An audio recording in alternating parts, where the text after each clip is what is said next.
1 minute എന്നല്ല. ഇത്രയും ദേഷ്യപ്പെടാനല്ലല്ലോ ഞാൻ പറഞ്ഞത്. ഞാൻ ആദ്യം തന്നെ പറയും, ഇത്ര എക്സ്പീരിയൻസ് ചേച്ചിക്കുണ്ട്. എക്സ്പീരിയൻസ് എന്ന് പറഞ്ഞാൽ മുട്ടുമ്പോ തുറക്കുന്നതാണോ എക്സ്പീരിയൻസ്? ആണോ? എല്ലാവരുടെ എക്സ്പീരിയൻസ് അതാണോ? അങ്ങനെയാണെങ്കിൽ അവസരങ്ങളില്ലാതെ മനീഷ എന്ന് പറഞ്ഞ ഒരു ആർട്ടിസ്റ്റ് ഇവിടെ ഇരിക്കത്തില്ല. മനസ്സിലായോ? ഈ ഇന്റർവ്യൂ എന്ന് പറഞ്ഞ് ഇവിടെ കൊണ്ടിരുത്തുമ്പോ നിങ്ങൾക്ക്, നിങ്ങളുടെ മാധ്യമങ്ങൾക്ക്, എല്ലാവരെയും ഞാൻ പറയുന്നില്ല, പ്രത്യേകിച്ച് നിനക്ക് അനാവശ്യമായിട്ടുള്ള ചോദ്യങ്ങൾ ചോദിക്കുന്ന കുറച്ച് കൂടുതലാണ്. അത് വൈറൽ ആവാനാണോ എന്നൊന്നും എനിക്ക് അറിഞ്ഞൂടാ. പക്ഷെ എന്നെ പോലുള്ള ഒരു ആർട്ടിസ്റ്റിന്റെ അടുത്ത് ഇത്തരം ചോദ്യങ്ങൾ ചോദിക്കുന്നത് ശരിയല്ല. അത് വൈറലാവാൻ വേണ്ടി തന്നെയാണ് ചേച്ചി, അതിന് തന്നെയാണ്, വേറെ എന്താ വേണ്ടി ഉദ്ദേശം? അല്ലെങ്കിൽ പിന്നെ വരുന്ന ഗസ്റ്റുകളെ ചൊറിഞ്ഞു പറഞ്ഞ് അവരുടെ വായിലിരിക്കാൻ തന്നിക്കുന്നുള്ള വിളി കേൾക്കേണ്ട വല്ല കാര്യമുണ്ടോ?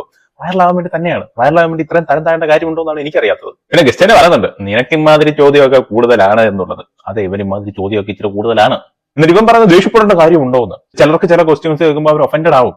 സത്യം പറഞ്ഞാൽ ഈ ഒരു ക്വസ്റ്റ്യൻ ചോദിക്കേണ്ട കാര്യമേ ഇല്ല ഇവരോട്. കാരണം ഇവര് പേഴ്സണലി അറിയാവുന്ന ഒരാളാണ്. അങ്ങനെ ഒരു